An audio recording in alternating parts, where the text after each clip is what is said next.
बिस्मिल्लाहिर्रहमानिर्रहीम। अस्सलाम वालेकुम डियर स्टूडेंट्स, मैं हूं आपका बायोलॉजी टीचर असद सुल्तान। आज का जो हमारा टॉपिक है चैप्टर नंबर 4 सेलुलर स्ट्रक्चर्स और फंक्शंस का नेक्स्ट जो कंपोनेंट है वो है हमारा सेल मेम्ब्रेन। तो जैसे हम डिस्कस कर रहे थे कि सेल वॉल और सेल मेम्ब्रेन, उसके अलावा साइटोप्लाज्म और साइटोस्केलेटन, ये सेल के जो हैं वो क्या हैं, कंपोनेंट्स हैं। ये सेल ऑर्गेनेलिस नहीं है। कंपोनेंट जिनसे मिलकर सेल बनता है, ठीक है, और ऑर्गेनेलिस जो सब सेलुलर स्ट्रक्चर्स होती हैं। आज के टॉपिक में हम देखेंगे सेल मेम्ब्रेन क्या होती है, सेल मेम्ब्रेन और प्लाज्मा मेम्ब्रेन में क्या डिफरेंस है, सेल मेम्ब्रेन की कंपोजिशन क्या होती है, फंक्शन क्या क्या काम करती है, इसकी स्ट्रक्चर क्या होती है। ठीक है, तो ये सारी चीज़ें आज के हम टॉपिक में पढ़ेंगे। फर्स्ट ऑफ ऑल हमारे पास है cell membrane. All prokaryotic and eukaryotic cells have a thin and elastic cell membrane covering the cytoplasm। ठीक है, हर प्रोकैरियोटिक और यूकैरियोटिक सेल दो तरह के ही होते हैं, हमने पढ़ा था। वो प्रोकैरियोटिक होगा या यूकैरियोटिक होगा। तो इससे मुराद है कि सेल कोई भी हो, चाहे वो प्रोकैरियोटिक है, यूकैरियोटिक है, किसी भी किंगडम के साथ ताल्लुक रखता है, तो जो भी है, मतलब अगर वो एक सेल है तो उसके गिर्द जो है वो एक थिन, बारीक और इलास्टिक लचकदार मेम्ब्रेन जरूर पाई जाएगी जो साइटोप्लाज्म को कवर करती है। साइटोप्लाज्म क्या है, ये सेल का नेक्स्ट पार्ट है, इसको हम देखेंगे। ठीक है, तो ये सेल का हिस्सा ही है। सेल मेम्ब्रेन फंक्शन आ जाता है, cell membrane functions as a semi permeable barrier. तो ये एक सेमी परमिएबल रुकावट के तौर पर काम करती है। सेमी मीन हाफ, परमिएबल, ठीक है, जो परमिशन दे किसी चीज को गुजरने दे। ठीक है, तो ये जो है वो सेमी परमिएबल बैरियर का काम करती है।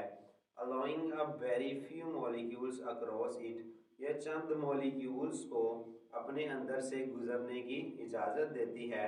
while जबकि fencing the majority of chemical inside the cell, जबकि ज़्यादातर के खिलाफ जो है वो रुकावट का काम करती है। मतलब ये हर मॉलिक्यूल्स को अपने अंदर से गुजरने की इजाज़त नहीं देती, चंद को इजाज़त देती है, जबकि ज़्यादातर को रोक लेती है सेल के अंदर ही।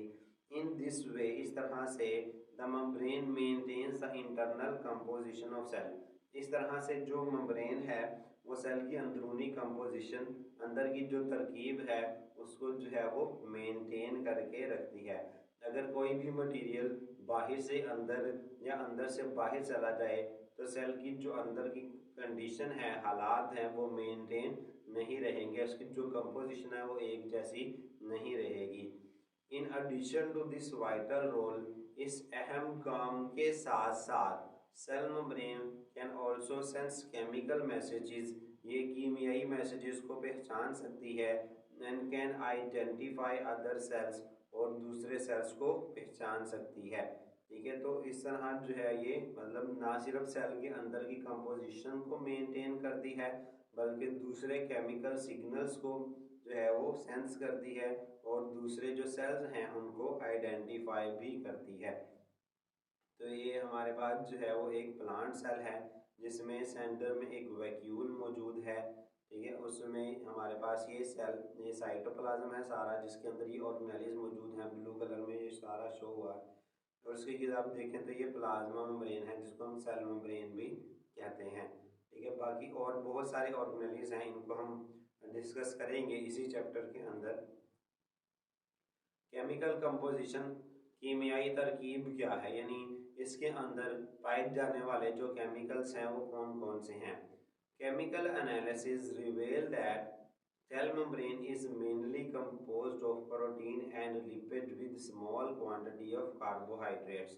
अब इसकी जो कीमियाई एनालिसिस है, तो कीमियाई जो केमिकल तज्जिया है, उसमें देखा गया कि जो सेल मेम्ब्रेन है वो मेनली ज़्यादातर प्रोटीन्स और लिपिड्स की बनी होती है, जिसमें थोड़ी सी मिकदार में ग्लू जो है वो हमारे पास कार्बोहाइड्रेट्स भी मौजूद होते हैं।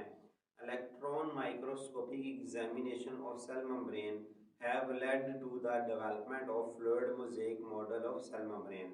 जब इलेक्ट्रॉन माइक्रोस्कोप के नीचे इसको देखा जाता है तो इसकी जो स्ट्रक्चर पेश होती है, जो स्ट्रक्चर नज़र आती है, उसको इलेक्ट्रॉन, उसको हमने फ्लूइड मोज़ेक मॉडल का नाम दिया है।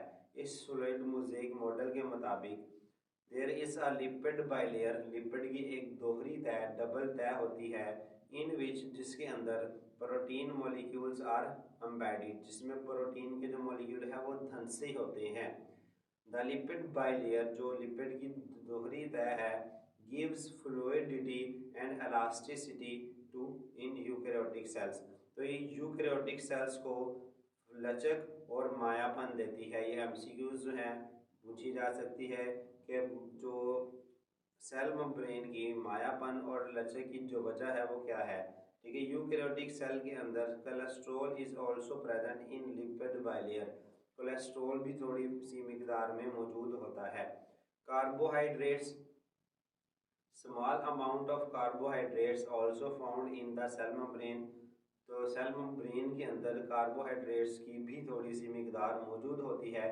These are joint with proteins और लिपिड्स मेम्ब्रेन, तो ये जो कार्बोहाइड्रेट्स हैं या ये प्रोटीन्स के साथ जुड़े होते हैं या ये लिपिड्स के साथ जुड़े होते हैं।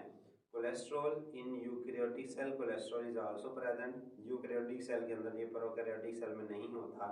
यूकैरियोटिक सेल के अंदर जो है वो थोड़ी सी मिकदार में कोलेस्ट्रॉल भी मौजूद होता है। Organelles bound by cell membrane, cell membrane से लिपटे ऑर्गेनेलिस, तो ऑर्गेनेलिस जो हैं उनके गिर्द भी सेल मेम्ब्रेन मौजूद होती है। In eukaryotic cell many organelles, for example mitochondria, chloroplast, Golgi apparatus, endoplasmic reticulum are also bound by cell membrane, ये भी सेल मेम्ब्रेन से लिपटे होते हैं। अब ये सारे ऑर्गेनेलिस हैं, हम इसी चैप्टर में देखेंगे। ठीक है, तो ये भी सेल मेम्ब्रेन से लिपटे होते हैं। अब एक क्वेश्चन है कि what is the difference between plasma membrane and cell membrane, cell membrane और प्लाज्मा मेम्ब्रेन में क्या फ़र्क है। सेल मेम्ब्रेन जब हम बात करते हैं तो सेल मेम्ब्रेन से मुराद है सेल की सारी मेम्ब्रेन, यानी सेल के जो बाहर की बाउंड्री है वो भी, ऑर्गेनेलिस की मेम्ब्रेन, ऑर्गेनेलिस जो सेल के अंदर पाए जा रहे हैं उन सब के गिर्द जो मेम्ब्रेन है उस वो भी, यानी आउटर बाउंड्री और सेल के अंदर सारी मेम्ब्रेन, यानी जितनी भी मेम्ब्रेन सेल के अंदर पाई जा रही हैं उनको सेल मेम्ब्रेन कहा जाता है। लेकिन जब हम खाली आउटर बाउंड्री की बात करेंगे, यानी सिर्फ बाहर वाली मेम्ब्रेन की बात करेंगे जो सेल को कवर कर रही है चारों तरफ से, उसको हम कहते हैं प्लाज्मा मेम्ब्रेन। ठीक है, तो ये फ्लूइड मोज़ेक मॉडल जो है वो शो किया गया है। तो इसमें ये हमें जो पिंक कलर की नज़र आ रही है ये लिपिड बाइलेयर है। ठीक है, तो ये ऊपर और नीचे ये लिपिड्स की दोहरी तय है, इन विच प्रोटीन मॉलिक्यूल्स, ये प्रोटीन के मॉलिक्यूल हैं येलो कलर में और पिंक कलर में, तो दे आर एम्बेडेड, धंसे हुए हैं यानी अंदर की गड़े हुए हैं ये, तो प्रोटीन मॉलिक्यूल्स एम्बेडेड इसमें, और ग्लूकोज जो है हमारे पास, जो कार्बोहाइड्रेट्स हैं वो भी थोड़ी सी मिकदार में मौजूद होते हैं।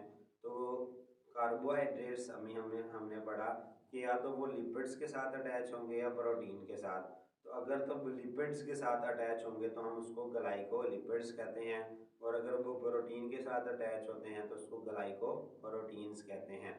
और जो यूकैरियोटिक सेल है उसके अंदर थोड़ी सी मिकदार में कोलेस्ट्रॉल भी मौजूद होता है, शॉर्ट के हवाले से इम्पोर्टेंट है। ठीक है, तो अब ये एनिमल सेल की स्ट्रक्चर दिखाई गई है जिसमें न्यूक्लियस सेंटर में मौजूद है, सेंट्रियूल है, राइबोसोम है, स्मूथ एंडोप्लाज्मिक रेटिकुलम है, लाइसोसोम है, Golgi apparatus, nucleus, rough endoplasmic reticulum, vacuole है, साइटोप्लाज्म है, माइटोकॉन्ड्रियन है, सेल मेम्ब्रेन है, स्मूथ एंडोप्लाज्मिक रेटिकुलम है। ठीक है, तो ये सारे के सारे जो है वो ऑर्गेनेलिस हैं जिनको हमने इसी चैप्टर में आगे जाके पढ़ना है।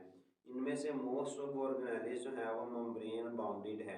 ठीक है, तो इसलिए उन सेल्स की सेल की मेम्ब्रेन और इन ऑर्गेनेलिस की मेम्ब्रेन को कलेक्टिवली हम सेल मेम्ब्रेन कहते हैं।